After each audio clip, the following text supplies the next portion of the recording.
Lyon demain, média agitateur d'idées. France Travail met à disposition des entreprises dans le milieu du nucléaire une méthode de recrutement par simulation. La filière nucléaire a un fort besoin de recruter et cette méthode lui permet de diversifier les sources de recrutement. Les explications avec Rachel Castan. Rendre les métiers plus attractifs en les faisant découvrir différemment. Voilà l'objectif de la méthode de recrutement par simulation. Développée il y a plus de 20 ans, son but est d'aider les entreprises ayant des besoins de recrutement. Elle leur permet de s'intéresser à des profils auxquels elles ne se seraient pas intéressées naturellement. Cette méthode innovante dans la filière du nucléaire sert à faire évoluer les méthodes de recrutement. Frédéric Toubeau, directeur régional de France Travail, détaille cette méthode mise à disposition des entreprises gratuitement. On a décidé de promouvoir la méthode de recrutement par simulation et cette méthode a la faculté de faire abstraction de l'âge, de faire abstraction du sexe, de faire abstraction des expériences professionnelles passées, mais de juger une personne que sur ses habilités à réaliser tel ou tel métier.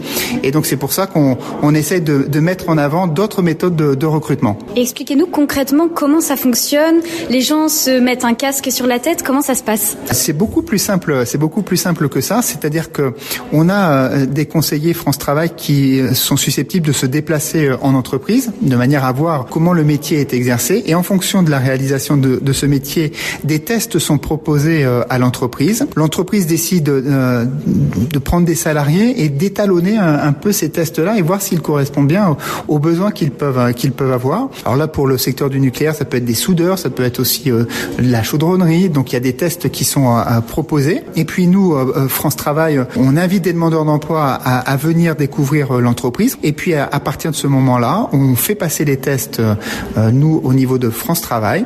Et puis il y a à peu près là pour ces tests qui sont réalisés entre 50-60% de demandeurs d'emploi qui réussissent ces tests. Et lorsqu'ils ont réussi ces tests, ils ont des entretiens. L'Auvergne-Rhône-Alpes est la première région électronucléaire de France. 17 métiers du nucléaire sont référencés dans cette méthode de recrutement par simulation. Le nucléaire est aujourd'hui un enjeu majeur dans notre société. C'est pour cette raison qu'est née l'Université des métiers et du nucléaire en Auvergne-Rhône-Alpes. Cette association est un acteur de la formation et de l'emploi car elle contribue à sécuriser les besoins en compétences de la filière. Hélène Willig, correspondante de l'Université des métiers du nucléaire, revient sur les besoins et les évolutions de la filière. En France, le nucléaire a besoin de recruter 100 000 personnes dans les 10 ans à venir.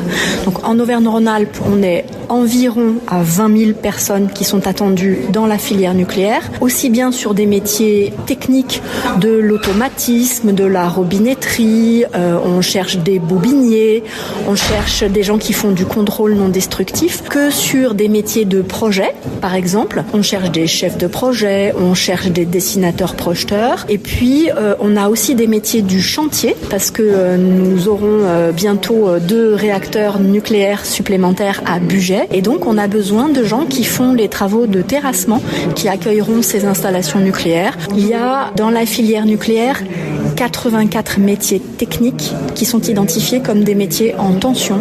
Et ça, c'est ce que nous disent aussi bien les PME que les grands groupes.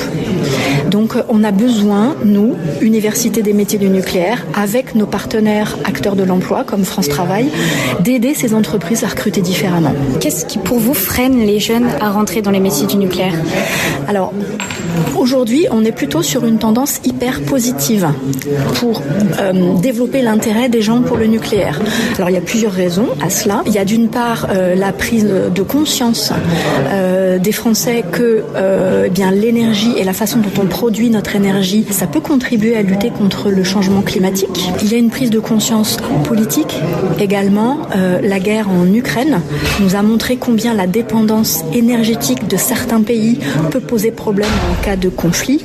Et donc l'opinion publique française, elle n'a jamais été aussi bonne aujourd'hui vis-à-vis du nucléaire que depuis Tchernobyl, en 86.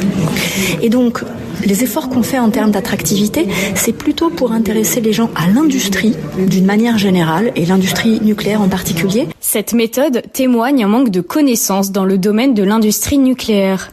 Pour mieux se renseigner, des professionnels se filment eux-mêmes pour montrer et raconter leur métier. Ces vidéos sont disponibles sur le site monavenirdantlenucléaire.fr.